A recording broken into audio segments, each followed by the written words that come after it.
Hello and welcome to the show. Today we are back on the challenges of selling your fintech ideas in Nigeria. And I want to look at another problem that you fintech boys and girls are going to face, and that is the problem of customer education and digital literacy. Okay, now the idea behind this is you are trying to do something in a context that is not too tech savvy. Well, first off, the thing is, the ideas that are involved in fintechs, all the way up to what's that word? Gosh, I can't remember that word. Anyway, fintechs, Web3. There's a third word I'm trying to remember. A third class of people that I usually razz on. I can't remember now anyway, but you get my point. There's a whole spectrum of ideas that are typically very complex to explain anyway when you're looking at things from a technical point of view, which is the reason why I've always said on the podcast that you're better off using metaphors, similes, look for much more simpler ways of explaining the idea, and also talking in terms of benefits that people are going to derive from using your fintech, looking for simpler ways to explain it, because these ideas are complex. So in order to get your thing off the ground, there has to be a certain level of customer education that you get involved in, and bringing people up on their digital literacy skills. So the aim of getting involved in these sorts of things would be to promote fintech adoption as a whole in Nigeria, and that of course will make it easier to sell your services, your app, your website, your whatever it is that you're selling. Now, the stage of execution. Okay, where this comes in handy is where you've raised your funds.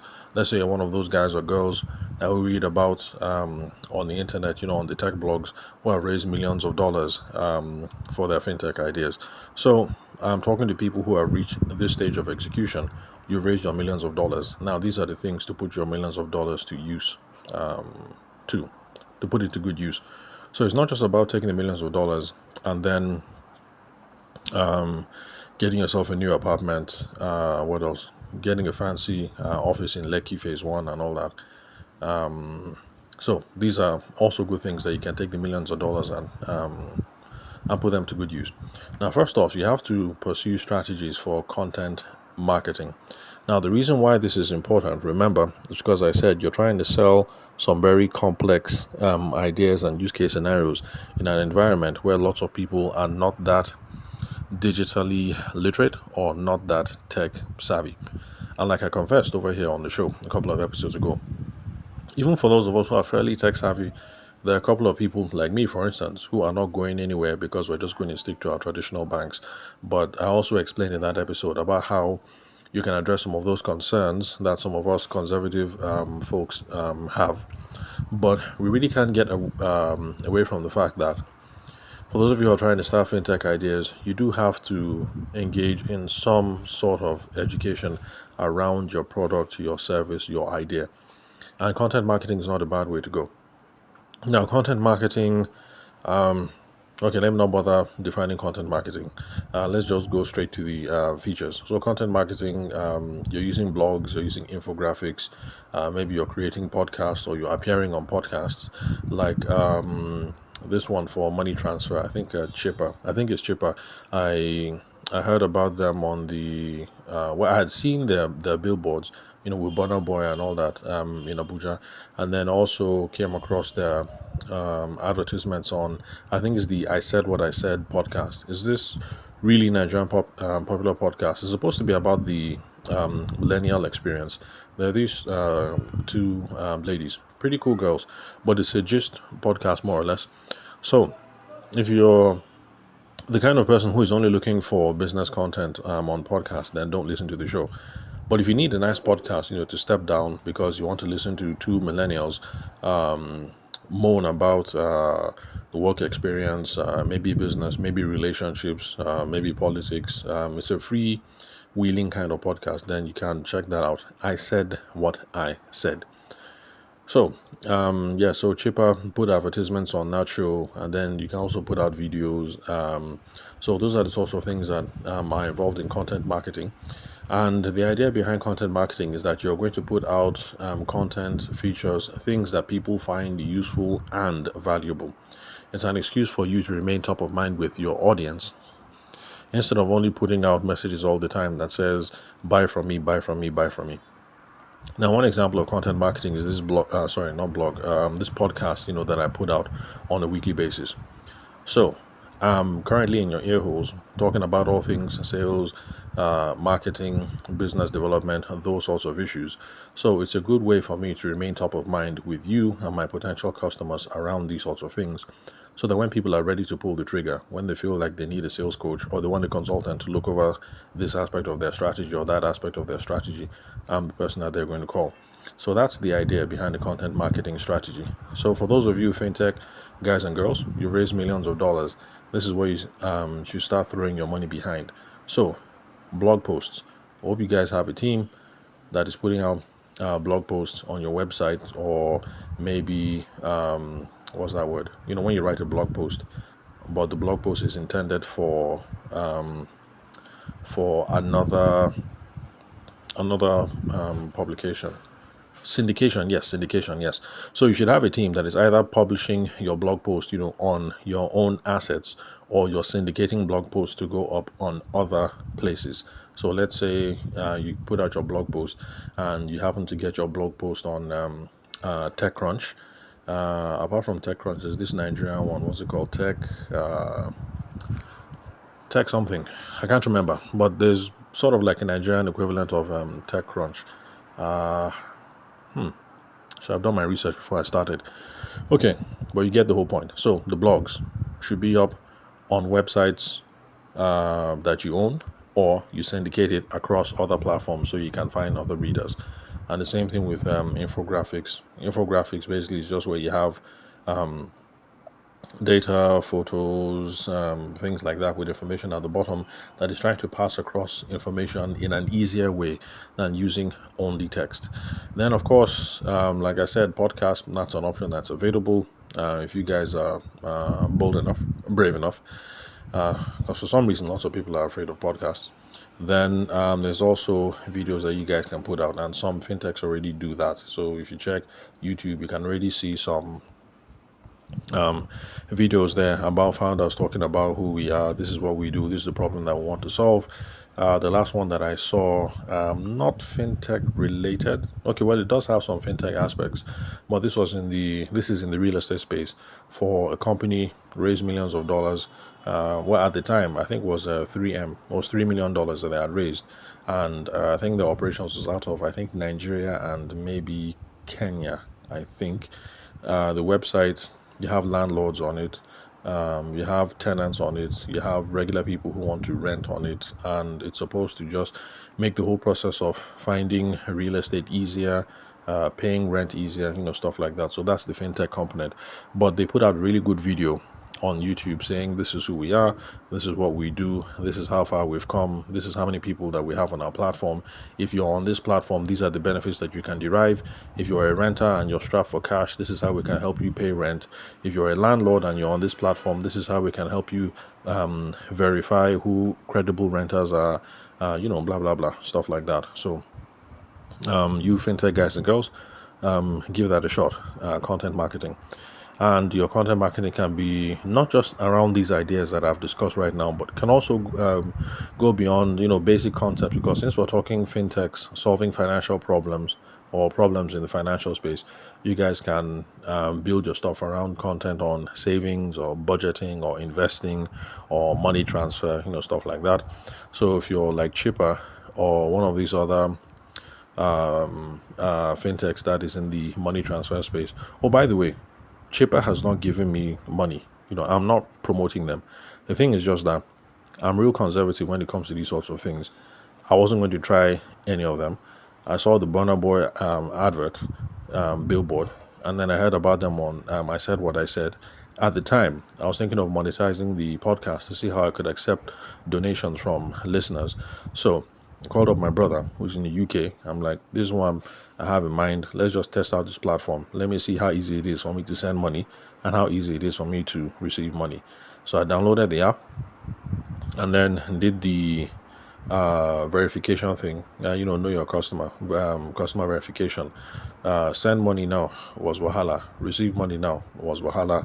Customer service was wahala. Zero. Nobody responded to our text messages, and so not text messages, to our emails. So I'm not promoting Chipper, and I'm not saying they're bad. The only reason why I mention them is because really they're the only ones that I've tried, but there are other names out there. Chipper is the only one that I tried. So, but anyway, I'm not saying they're bad. Maybe, my brother and I were just unlucky. We signed up when the service was down or something like that. But anyway, let me move on. So, where was I? Okay, yes, what I was trying to illustrate was this. So, folks like Chipper, you actually can be making content around money transfer. So, what are the reasons that people transfer money? Typically, you're trying to help family back home, and there are some people, like one of my classmates who is based in Atlanta right now, who has a bunch of charities in Nigeria that she is supporting around female issues and the care of the elderly. So, it would not be out of place if you are one of these cheaper type organizations, fintechs that are involved in money transfer. You see someone like my classmate who's involved in this sort of thing, and then yeah, you start supporting her cause, writing about those sorts of things, because there's a nexus there. This person is in Atlanta raising funds and then sending the money back home here to Nigeria. And with the current CBN restrictions and payments, and it's just become a nightmare. I don't know why it's so difficult just to send money out of Nigeria or to send money in. I'm sure if you economics people sit down and explain it to us in a common sense way, it will make sense why you guys have to make it so difficult. But I really miss the days when it was as simple as you go into the bank, you fill the form, you give them the naira.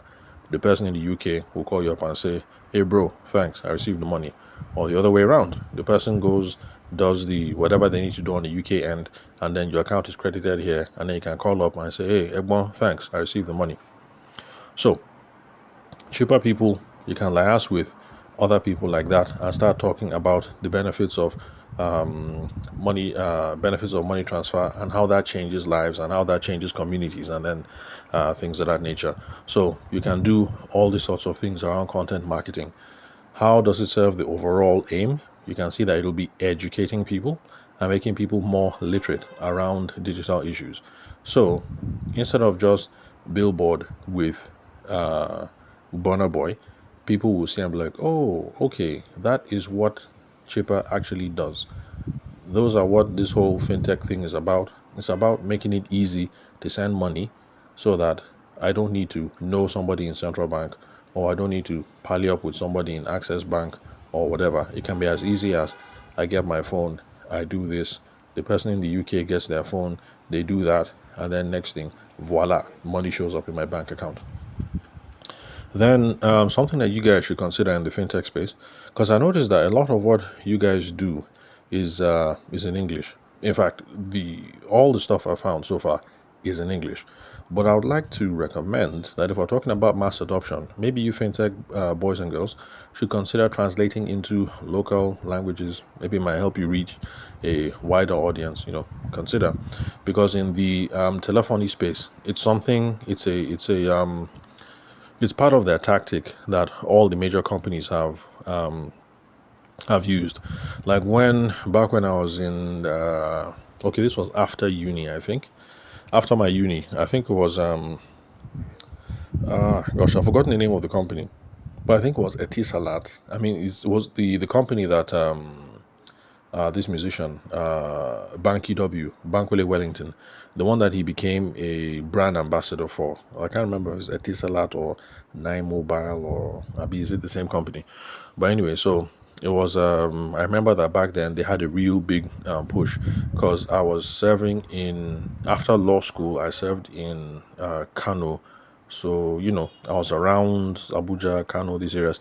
I noticed that they had a huge push around with Hausa campaigns, trying to get trying to get the trying to get what's that word, adoption for the company, in that part of the world.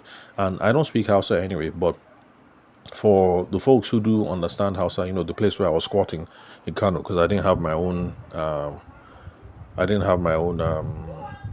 I didn't get a house, as in a friend offered that I could squat at his place. So, I just did. So, people are talking about how good the campaigns were. Like, it wasn't even a general Hausa that they were using. They were using a Hausa that was particular to different environments. So basically, different adverts would run in Kaduna, different adverts would run in Kano, even in Kano, in different parts of Kano, different kinds of adverts would run. So you guys in the fintech space, you can also consider something like that. For some of these, your campaigns, translate them into local languages. Perhaps you could gain wider audience and then more adoption. Then let's see what else. Okay, other strategies that I've spoken about in the past, partnering with influencers to promote content, also to reach a wider audience. Yes, I've already mentioned about I Said What I Said podcast and how Chipper had a couple of adverts there. But instead of just money transfer advertisements, you can go beyond that. Because in I Said What I Said, they have an agony aunt segment. Agony aunt basically is where people just call in to say, I have a problem. Can you help me? That's the part of the show where people call in and say, like, oh, I'm in love with two men. I was dating both of them behind their back. I'm pregnant. Now I don't know who the father is. Please help me, or whatever. Those sorts of things. Or, anyway, you get the point. People have problems, personal problems, emotional problems. They call in. So that whole thing is just called the agony aunt. So they have an agony aunt episode.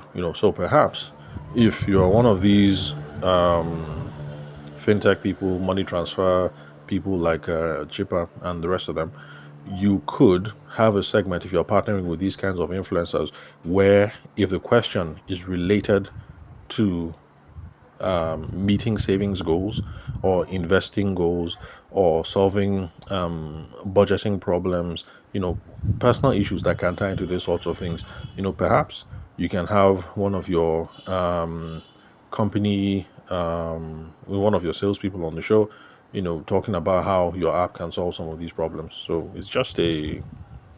I'm just freestyling here, so don't take this to be a golden recommendation or something.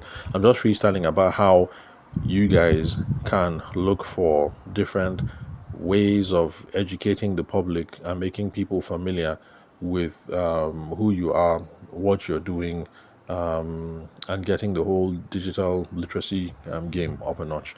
Then I've also spoken about local partnerships. Okay, I spoke about the one with the app that was partnering with Sterling Bank for federal government grants. And okay, yeah, so I forgot to mention in an older episode, you can also partner with mobile network operators because MTN has this Momo thing going on at the moment. So that's also an example of fintech because you're using mobile telephony, money wallets. Basically, it's just money transfer using your phone. Although I don't know how that works. I don't have an MTN line, so I haven't tried that out. Then I think with Kenya, is it M-Pesa or something like that is really big in that part of the world. I don't know anything about it. I just know that back when my wife was still running her post-grad studies, she had a Kenyan roommate, and so just conversation that used to come up, stuff like that. Because M-Pesa, was it M-Pesa? I can't remember what it's called anyway, but it's really big in that part of the world. We didn't have our own equivalent, so maybe now MTN and Momo, maybe that's our own equivalent of those sorts of things. So fintech people can partner with mobile network operators, just like in Ethiopia. I know that some mobile companies in the past, some fintech companies partnered with mobile telephone networks to have some money wallet thing going on, and also so that farmers could check prices on commodity exchanges and then things like that. It's really wild the kind of services that you can provide when you guys partner with mobile companies. Then, of course, partnering with microfinance banks will help you. It's just the same thing as partnering with the banks, basically. That whole like the Sterling Bank partnership for the federal government funds. So you expand your reach, you gain new customers, you leverage another person's infrastructure, and also leverage their customer base. So this is not the end all and be all, and because my own area of expertise is personal selling. And I'm sure you've noticed that there are lots of ideas here that we have discussed that are not directly related to sales or selling. But there are some ideas that you can try out, and they are good ideas. Okay, well, it's a good approach to adopt because these are the sorts of things that make selling easier when you do business development campaigns and you execute them well. When you run marketing campaigns, activities, and you do them well, it makes selling easier because the next time your sales person walks up to a potential customer to try and explain that, okay, this is us, this is what we do, it's an easier, smoother conversation because at least people have heard of it before. Now back to this Momo thing. The Momo, that's MTN Nigeria, the mobile payment thing. Now I'm not an MTN user, but the thing is, because Momo MTN has been, and Momo, they've been advertising everywhere, on radio, Momo, on TV, Momo, on billboards, Momo. In fact, in my neighborhood, the shopping, what will I call it? So I say the estate shop. Yeah, the estate shop. There's a huge Momo board there. So the next time I'm chilling, just minding my business, and somebody walks up to me, and the person starts the conversation like, "Oh, I'm an MTN sales rep. I'm a Momo something something something something." However the conversation goes, at least I have heard of Momo and MTN before, so it shouldn't be a conversation that would be too hard to have. So that's why these ideas are important. So these kind of marketing activities, content marketing strategies, public relations strategies, whatever it is that you want to call it, they help to wet the ground and make it easier for the salesperson who comes along in the future to push your fintech ideas. So that's all for today, folks. Remember to connect with me. The phone number is 080-6466-2140. The country code is +234 if you're not Nigerian. You can hit me up, SMS, phone call, or WhatsApp. Telegram, I might respond next week, but WhatsApp definitely will respond tomorrow. Then you can find me on LinkedIn, on socials. My name is Tavishima Ayide. I'm the host of the show. You can confirm the spelling of my name from the link we're currently listening to this episode. So thanks for your time and attention. I will catch you guys at the next episode. I'll have to check my list of questions and see if we're done with challenges of fintech in selling fintech ideas in Nigeria. I'd have to look for my list, but I think we should be done with it in another 1 or 2 episodes. Now, for those of you who've been listening to the last couple of episodes where I've been dealing with things fintech related and bringing your ideas to the market, if you found any of these things valuable and you know anybody who's in the fintech space, share a couple of the episodes with them, see if they might get some value out of it as well. So thanks for your time and attention. I'll catch you guys at the next episode.